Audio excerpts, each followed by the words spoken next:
यूं ही नहीं मिलता मंजिल राही को, यूं ही नहीं मिलता मंजिल राही को, एक जुनून सा दिल में जगाना पड़ता है। पूछा चिड़िया से कैसे बना आसियाना, बोली बार बार उड़ान भरना पड़ता है, तिनका तिनका उठाना पड़ता है। जय हिंद साथियों, मैं कृष्णा स्वागत करता हूं आपके अपने YouTube चैनल उज्जवल कंसेप्ट पर। आज मैं बेहद ही शानदार सा सेशन लेकर आया हूं जो क्लास 10वीं के लिए होगा और एग्जाम की दृष्टि से काफी महत्वपूर्ण होगा, क्योंकि मैं इस पूरे सेशन में लेसन 6 यानी त्रिभुज से रिलेटेड बात करने आया हूं। मैं आपको थेल्स प्रमेय का विलोम प्रमेय, पाइथागोरस प्रमेय और पाइथागोरस के विलोम प्रमेय से आपको रूबरू कराने आया हूं। आइए इस पूरे सेशन में आप शानदार तरीके से सीखने का प्रयास करें। आइए शुरू करते हैं। हमारा पहला जो थ्योरम है थेल्स प्रमेय। थेल्स प्रमेय के पीछे का नाम रखने के पीछे का रीजन यह है कि थेल्स नाम का कोई व्यक्ति था जिन्होंने ऐसी कुछ बातें कही थी जिसे मैथमेटिक्स में थेल्स प्रमेय के नाम से जाना जाता है। इसका कथन क्या कहता है, यह आपके एग्जाम में 5 मार्क्स के क्वेश्चंस बन सकते हैं, 3 मार्क्स के भी क्वेश्चन बन सकते हैं, 2 मार्क्स के भी क्वेश्चन बन सकते हैं। डिपेंड करता है कि वहां लिखा हुआ क्या है। अगर क्वेश्चन कहता है कि थेल्स प्रमेय के कथन को लिखें तो आपको लिखना होगा कि यदि किसी त्रिभुज की एक भुजा के समानांतर अन्य दो भुजाओं को भिन्न भिन्न बिंदुओं पर प्रतिच्छेद करने के लिए एक रेखा खींची जाए तो यह अन्य दो भुजाओं को एक ही अनुपात में विभाजित करता है। अगर 3 मार्क्स का पूछेगा क्वेश्चन तो आपको इसका स्टेटमेंट नहीं लिखना है, इसका प्रूफमेंट लिखना है। स्टेटमेंट ऑलरेडी लिखा हुआ होगा। और अगर 5 मार्क्स में पूछा जाए तो कहेगा कि कथन भी लिखें और इसको साबित भी करें। तो आइए, मैंने तो कथन लिख दिया, अब इसको प्रूफ करने के लिए हम लोग लिखते हैं यहां से दिया है। क्या लिखेंगे? दिया है। सबसे पहले कोई भी सवाल को अगर आपको प्रूफमेंट करना है तो सबसे पहले देखना होगा कि क्वेश्चन में गिवन क्या है ना। क्वेश्चन में गिवन है कि कोई त्रिभुज है ना, तो लिख लो यहां पे ए बी सी एक त्रिभुज है। ए बी सी एक त्रिभुज है ना, जिसमें क्या कहता है, एक भुजा के समानांतर लाइन है जिसमें एक एबीसी त्रिभुज बनाता हूं मैं। सबसे पहले ये देखो, एक त्रिभुज मैंने बनाया और इसका नाम रखा ए बी सी, और इसमें एक रेखा ऐसा खींचा गया डी और ई नाम का जो बीसी के पैरेलल है, बीसी के समानांतर है। यही कह रहा है कि किसी त्रिभुज की एक भुजा के समानांतर खींची गई जो रेखाएं हैं, इन दोनों भुजाओं को जिन दो बिंदुओं पर प्रतिच्छेद करती है, तो ये अन्य दो भुजाएं एक ही अनुपात में विभाजित हो जाती है। तो ये डी और बीसी पैरेलल है। इसी में लिखना होगा कि जहां डी बीसी के समानांतर है, ऐसी चीजें आपको लिखना होगा। इसके बाद आपको लिखना है सिद्ध करना है। क्या सिद्ध करना है भाई? क्या सिद्ध करना है? एक ही अनुपात में विभाजित होता है। आपको स्टेप बाय स्टेप चलना है। इसका मतलब AD बटा BD बराबर होना चाहिए AE बटा EC के बराबर होना चाहिए, भुजाएं अनुपातिक होना चाहिए।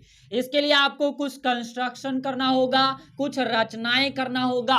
तो रचनाएं करने के लिए आपको सबसे पहले इस D से F नाम का एक लंब खींचना होगा टूटी हुई लाइन में, और D से E के बीच एक लंब खींचना होगा, है ना, 90 डिग्री का एंगल बनाना होगा सबसे पहले, और B को E से मिलाना होगा, उसके बाद D को C से मिलाना होगा। तो जो काम आपने किया उसको यहाँ पे इन राइटिंग लिखना होगा। इसका मतलब है कि D से F यानी कि DF लंब AC, DF लंब AC, और क्या किया, DE है ना, सॉरी EF, यहाँ पे मैंने DF लिखा, यहाँ पे EG लिख देते हैं।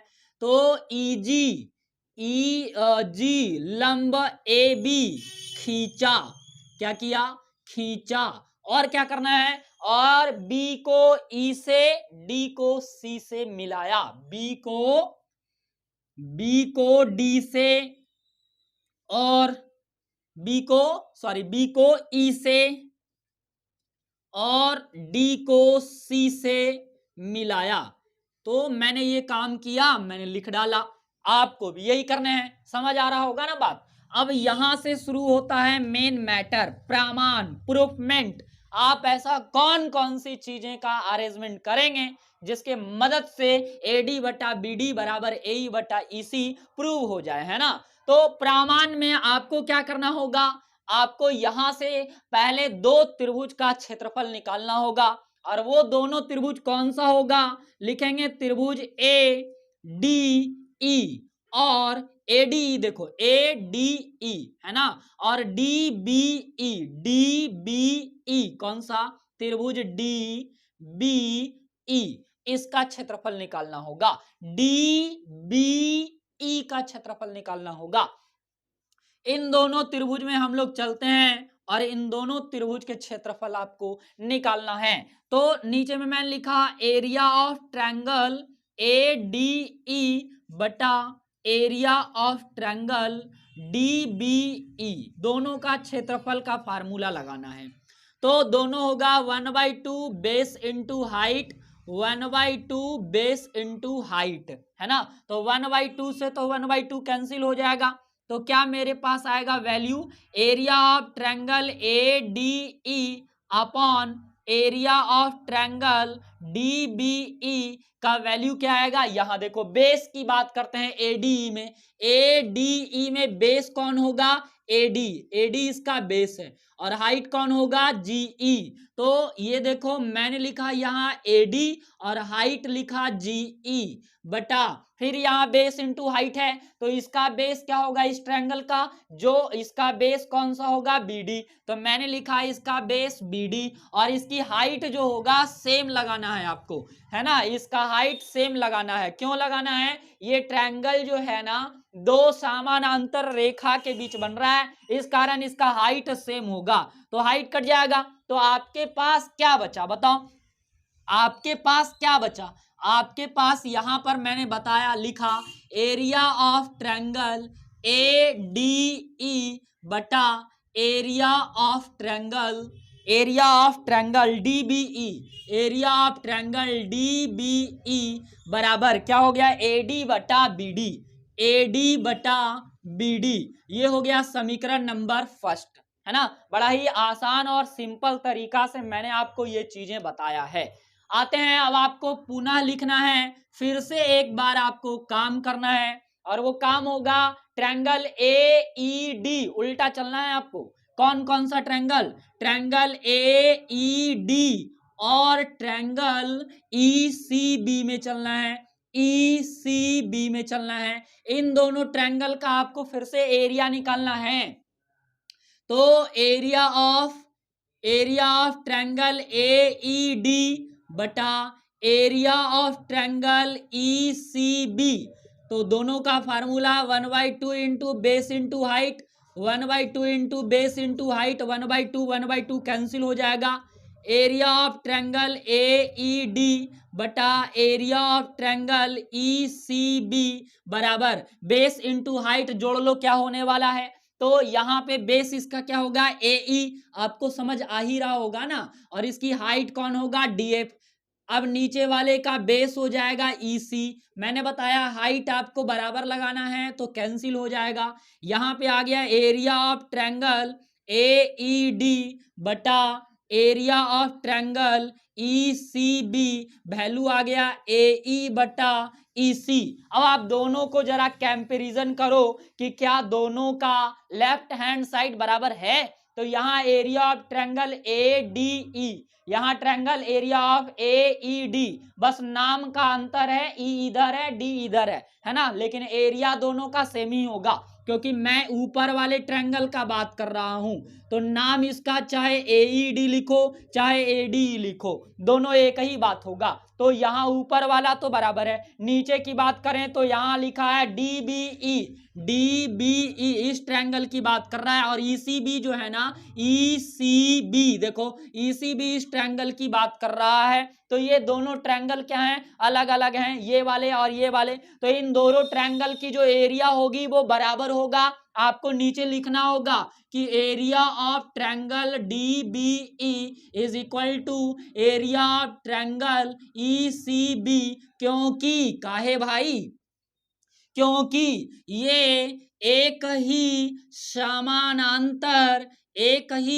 समानांतर रेखाएं के बीच बना है, रेखाएं के बीच बना है। इसलिए एरिया ऑफ ट्रायंगल AED बटा area of triangle ECB is equal to ECB। देखो ECB को मैंने लिखा DBE, है ना। यहाँ पे आपको क्या लिख देना है, DBE, और इसकी एरिया क्या आएगा, AE बटा EC। ये हो गया समीकरण नंबर सेकंड। अब देखो समीकरण फर्स्ट और सेकंड से अगर हम लोग चलते हैं, है ना, यहाँ देखो, यहाँ ऊपर में मैं दिखा रहा हूं बस थोड़ा सा, और समीकरण फर्स्ट और सेकंड से आपको कॉपी में नीचे ही लिखना है। अब इन दोनों समीकरण से अगर चला जाए तो एरिया ऑफ ट्रायंगल AD बटा DB, और इधर भी दोनों सेम बातें हैं, कट जाएगा। तो इसके पास बचेगा क्या, इसके पास बचेगा AD बटा BD। क्या बचेगा, AD बटा BD, है ना। अगर आपको दिख रहा होगा तो AD बटा में क्या हो गया BD, और बराबर AE बटा में EC, AE बटा में क्या हो गया EC। तो इस तरह से हमें जो प्रूफ करना था वो चीजें आ गया। आइए नेक्स्ट स्लाइड में देखते हैं। हमारा थेल्स का विलोम प्रमेय का कथन क्या कहता है। इसकी स्टेटमेंट है कि यदि कोई रेखा किसी त्रिभुज की दो भुजाओं को एक ही अनुपात में विभाजित करती है तब वह रेखा तीसरी भुजा के समानांतर होगी। क्या कहता है, क्या कहता है ये, कि अगर कोई त्रिभुज है और इस त्रिभुज की भुजाएं अगर एक ही अनुपात में है, ABC और ये D हो गया, कहता है भुजाएं एक ही अनुपात में है, ये गिवन है, AD बटा BD बराबर AE बटा EC, भुजाएं एक ही अनुपात में है, ये गिवन है। और कहता है वह रेखा तीसरी भुजा के समानांतर होती है। ये जो रेखा D होगा वो रेखा BC के क्या होंगे, समानांतर होंगे। ये आपको सिद्ध करना है। तो सबसे पहले हम लोग लिखेंगे, यहाँ पर दिया है, क्या दिया है, ABC एक त्रिभुज है, ABC एक त्रिभुज है जिसमें भुजाएं इसका क्या है, भुजाएं इसका एक ही अनुपात में है, यानी AD बटा BD बराबर AE बटा EC। समीकरण नंबर फर्स्ट भी मान लेंगे, और ये हो गया है। ये चीजें गिवन है। आपको सिद्ध क्या करना है भाई, आपको सिद्ध क्या करना है, सिद्ध करना है आपको कि यह भुजा तीसरी रेखा, यह रेखा तीसरी भुजा के समानांतर होगा, यानी D समानांतर BC आपको प्रूफ करना है। इसमें कुछ कंस्ट्रक्शन करना होगा और वो रचना बड़ा आसान है, लेकिन थोड़ा समझना होगा। आपको यहाँ लिखना होगा कि यदि संभव है तो मान लें कि जो DE है ना, DE BC के समानांतर नहीं है, BC के समानांतर नहीं है। यदि संभव हो तो DE जो होगा वो BC के समानांतर नहीं होगा, तब DF एक ऐसी रेखा होगी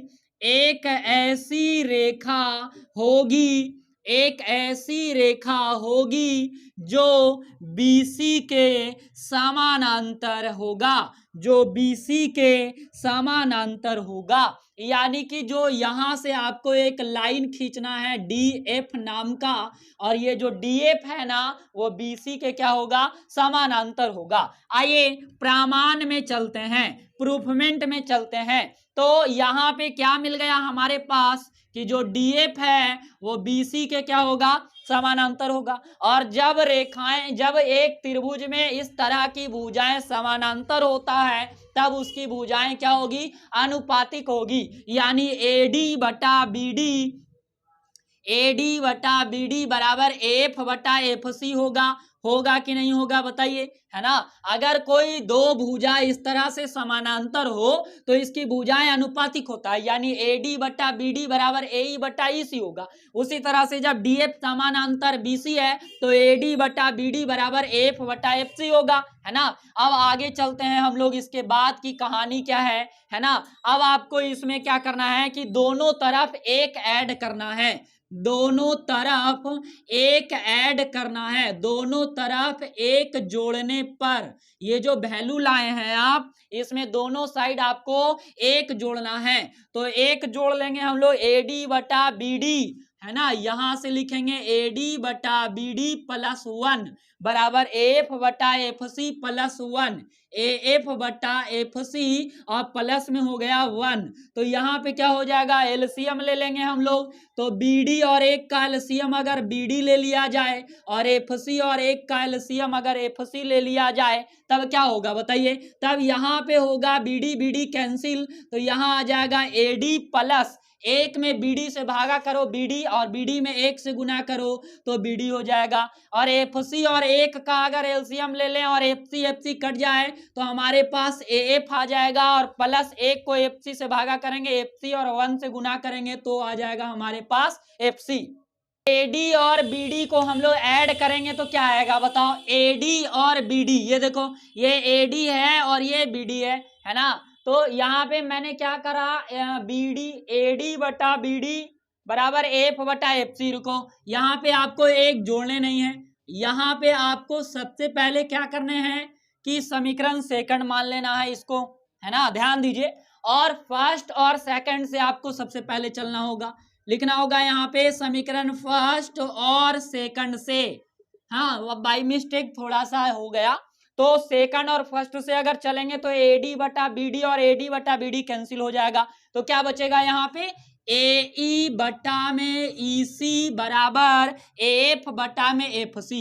पहले आपको ये काम कर लेने हैं। अब यहां से आपको करना है दोनों तरफ एक जोड़ने पर, तो अगर दोनों तरफ एक जोड़ेंगे तो क्या होगा, AE बटा EC प्लस 1 और AF बटा FC प्लस 1। अगर एलसीएम ले लिया जाए यहां से, हाँ, अगर यहां से एलसीएम ले लिया जाए, है ना, AD बटा BD और AF बटा FC। अब यहां से एलसीएम ले लिया जाए तो EC कैंसिल हो जाएगा, तो क्या बचेगा, यहां बचेगा AE और यहां क्या बचेगा EC, और यहाँ FC कैंसिल तो AF, और यहाँ क्या बचेगा FC। AE और EC जोड़ के देखो फिगर में, AE और EC को जोड़ दो तो बन जाएगा AC बटा में EC, और AF को और FC को भी जोड़ो तो बनेगा AC और बटा में FC। AC कैंसिल, तो जो EC का वैल्यू है वो FC के बराबर आ रहा है। कह रहा है EC बराबर FC, EC जो लाइन दिख रहा है आपको वो FC के बराबर है। क्या ऐसा पॉसिबल है, ये वाला लाइन इस वाले लाइन के बराबर होगा नहीं ना। ये कब संभव होगा, जब बिंदु FE पर आ जाएगा। तो लिखेंगे कि यह तभी संभव है, यह तभी संभव है जब बिंदु FE के संपाती है, E के संपाती है। इस पे आ गया, संपाती आ गया, है ना। ये जब संपाती आ जाएगा तो DE और BC क्या हो जाएगा, पैरेलल हो जाएगा। तब आपको नीचे लिख देना है, इसलिए DE समानांतर BC। तो इस तरह से ये बात क्या हो गया, प्रूव्ड हो गया, है ना। तो नेक्स्ट थ्योरम है वो पाइथागोरस प्रमेय। आइए इस पे विचार करते हैं। ये चारों प्रमेय मैं जो आपको वन शॉट वीडियोस दे रहा हूं, ये एग्जाम की दृष्टि से काफी महत्वपूर्ण होगा। आज दुर्गा पूजा का महानवमी का दिन है ना। इस दिन जो है लोग काफी धूमधाम से माता दुर्गा का दर्शन कर रहे हैं। शायद से आप लोग भी कर रहे होंगे, पर हम आपको इस टाइम भी पढ़ाने का कार्य कर रहे हैं ताकि आपका एग्जाम बेहतर जा सके, है ना। चलो सबसे पहले हम लोग इस दिन लिखते हैं दिया है। सवाल में क्या दिया हुआ है, इसका प्रूफमेंट कैसे करते हैं किसी समकोण त्रिभुज का कर्ण का वर्ग जो होता है ना वो अन्य दो भुजाओं के वर्गों के योग के बराबर होता है। ये पाइथागोरस साहब का कहना था, इसलिए बन गया पाइथागोरस प्रमेय। सबसे पहले एक समकोण त्रिभुज का रचना कर लेते हैं हम, और इसका नाम रख देते हैं ए बी सी, और बी हमारा 90 डिग्री है। तो आपको यहां लिखना होगा कि ए बी सी एक समकोण त्रिभुज है। ए बी सी एक समकोण त्रिभुज है जिसमें कोण बी 90 डिग्री है, जिसमें कोण बी क्या है 90 डिग्री है। सिद्ध क्या करना है आपको, इसमें सिद्ध क्या करना है, बड़ा ही आसान और प्यारा सा ये थ्योरम है। कहता है कि कर्ण का वर्ग, कर्ण कौन होगा, बचपन से जान रहे हैं इसका कर्ण AC है ना। तो AC का जो वर्ग होगा वो अन्य दो भुजाओं के वर्गों के योग के बराबर होगा। इसका जो दो को भुजा दिख रहा है आपको, AB का स्क्वायर प्लस में क्या हो जाएगा, BC का स्क्वायर हो जाएगा, है ना। तो ये दोनों का स्क्वायर हो गया। अब यहाँ आपको करने हैं कुछ रचना, और वो रचना यही होगा कि BD लंब AC खींचा। आपको इस B से एक लंब खींचना है D नाम का AC पर, तो लंब तो खींचा गया। अब आपको क्या करना है, प्रूफमेंट में चलने हैं, प्रमाण में, और बेहद ही आसान है ये। आपको दो दो त्रिभुज करके चलना है, एक बड़ा त्रिभुज में चलना है और एक इस छोटे से त्रिभुज में चलना है। फिर दूसरी बार बड़ा त्रिभुज और नीचे वाला छोटा त्रिभुज में चलना होगा। तो मैंने लिखा यहाँ त्रिभुज ABC और त्रिभुज ADB में, इन दोनों त्रिभुज में चला जा रहा है। कौन कौन सी, एक त्रिभुज हो गया हमारा बड़ा वाला, नाम है इसका ABC, और एक हमारा त्रिभुज हो गया छोटा वाला, नाम है इसका ADB, इसका यहाँ 90 डिग्री है। तो इन दोनों त्रिभुज को समरूप प्रूफ करना है आपको। तो जो कोण B होगा वो कोण D के बराबर होगा। क्यों भाई, 90 डिग्री के कारण बराबर होगा। A उभयनिष्ठ है, इसका मतलब दोनों में बराबर है ना। तो एंगल A क्या हो गया, उभयनिष्ठ और बराबर भी हो गया। तो AA समरूपता से त्रिभुज ABC समरूप त्रिभुज ADB, दोनों त्रिभुज क्या हो गया, समरूप हो गया, है ना। अब क्या होगा, जब समरूप हो गया तो भुजाएं अनुपातिक होगा। आइए भुजाएं अनुपातिक करना सीखिए। अगर दो त्रिभुज समरूप है तो इस B के सामने कौन सा भुजा है, AC, और इस D के सामने कौन सा है, AB।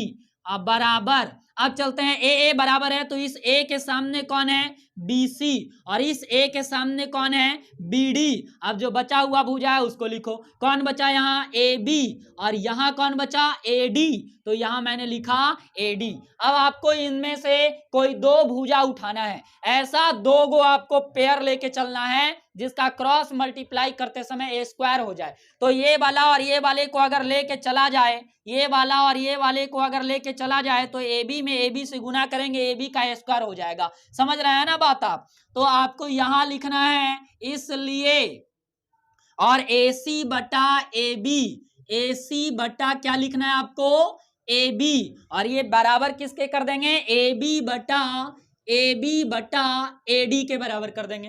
क्रॉस मल्टीप्लाई कराया जाए तो AB का स्क्वायर बराबर AC गुना AD, समीकरण नंबर फर्स्ट। आपको पहले ही मैंने बताया कि दूसरी बार आपको चलना है बड़ा त्रिभुज फिर छोटा त्रिभुज। लिखोगे पुनः त्रिभुज ABC और त्रिभुज DBC में, इन दोनों त्रिभुज में चलेंगे हम लोग और इन दोनों त्रिभुज को प्रूव करेंगे, समरूप करेंगे। तो यहाँ पे एक ट्रायंगल है और इसका नाम है ABC, ये 90 डिग्री होगा, और इसका एक और ट्रायंगल है, इसका नाम है D, ये D हो गया, ये B और C, यहाँ ये 90 डिग्री का एंगल बना रहा है। अब इन दोनों को अगर प्रूव किया जाए समरूप का तो कैसे करना होगा, एंगल B जो होगा वो बराबर होगा D से, 90 डिग्री के कारण ये बराबर होगा, और इसका जो C एंगल C के बराबर होगा, एंगल C ये जो चीजें हैं ये उभयनिष्ठ है, दोनों में एक जैसा है।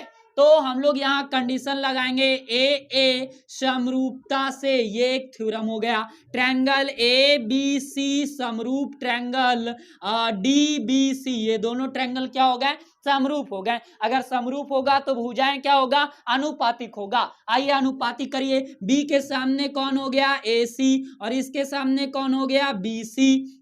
तो मैंने AC और BC को लिखा। इस C के सामने कौन है, AB, और इस C के सामने कौन है, BD। बचा कौन इसके पास, BC, और इसके पास कौन बचा, DC। तो इनमें से दो को किसको लेके चलेंगे, आपको समझ आ रहा होगा कि इसमें AC बटा BC बराबर BC बटा DC को लेकर चलेंगे हम लोग। तो क्या हो जाएगा यहाँ पे, BC का स्क्वायर बराबर AC गुना में होगा DC, और ये हो गया हमारे पास समीकरण नंबर सेकंड। यहाँ पे मैं आपको बताता हूं, इन दोनों समीकरण को आपको ऐड करने हैं, इन दोनों समीकरण को आपको ऐड करेंगे। यहाँ पे समीकरण फर्स्ट प्लस समीकरण सेकंड, इन दोनों को ऐड करेंगे। आइए ऐड कैसे करते हैं हम लोग समीकरण को, LHS को LHS के साथ, RHS को RHS के साथ, LHS जोड़ दो तो AB का स्क्वायर प्लस BC का स्क्वायर, RHS जोड़ दो तो AC इंटू AD प्लस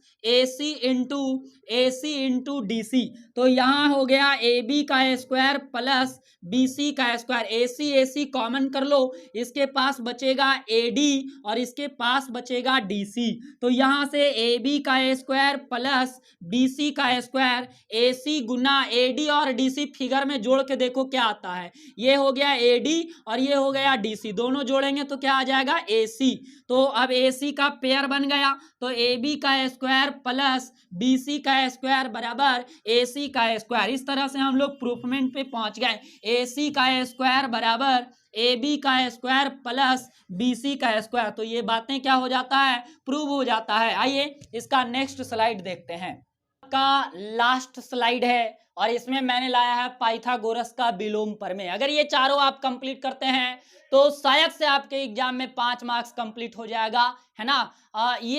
ऐसा चांसेस बनता है कि इन्हीं 4 में से आपके एग्जाम में कुछ हो सकते हैं। मैं एक और पार्ट इसका लेकर आऊंगा और उसमें 4 थ्योरम और समझाऊंगा, तो टोटल हो जाएंगे 8, और इन 8 में से एक तो एग्जाम में कंप्लीट होंगे ही होंगे, और ये कम से कम 8 नंबर से लेकर 10 नंबर तक ये आपको एग्जाम में दिला सकता है। आपको केवल रिवीजन करने हैं, है ना, आपको कुछ भी लिखना नहीं है, बस रिवीजन करने हैं। कहता क्या है कि किसी त्रिभुज की एक भुजा का वर्ग अन्य 2 भुजाओं के वर्गों के योग के बराबर हो तो पहली भुजा का सम्मुख कोण क्या होता है, समकोण होता है। कहता है कि एक त्रिभुज है और ये त्रिभुज का, इस त्रिभुज का 2 भुजा का जो वर्ग है तीसरी भुजा के वर्ग के बराबर है। ये नहीं कह रहा है कि कोण भी 90 डिग्री है, ये बिल्कुल नहीं कह रहा, बस ये कह रहा है कि ABC एक त्रिभुज है, ABC एक त्रिभुज है और इसमें 2 भुजा का वर्ग जो है किसी एक भुजा के बराबर है। तो मैंने लिखा AC का स्क्वायर बराबर AB का स्क्वायर प्लस BC का स्क्वायर। आप चाहो तो BC का स्क्वायर बराबर AB का स्क्वायर प्लस AC का स्क्वायर भी लिख सकते हो, अगर C को B के जगह लिख दें तब। आइए अब आप नीचे क्या लिखोगे, सिद्ध करना है। क्या लिखोगे, सिद्ध करना है। तो क्या सिद्ध करना है, यहाँ पे एंगल जो B है इसका वो 90 डिग्री होना चाहिए, कोण भी 90 डिग्री होना चाहिए। पहली भुजा का सम्मुख कोण क्या होता है, समकोण होता है। कुछ रचना करना होगा और वो रचना ये है कि आपको एक त्रिभुज बनाना होगा PQR, ABC के जैसा ही, ABC के जैसा ही एक त्रिभुज PQR बनाया जिसमें कोण Q 90 डिग्री है तथा इसकी जो भुजा होगा PQ वो बराबर होगा AB के और जो क्यू आर भुजा होगा वो बराबर होगा BC के।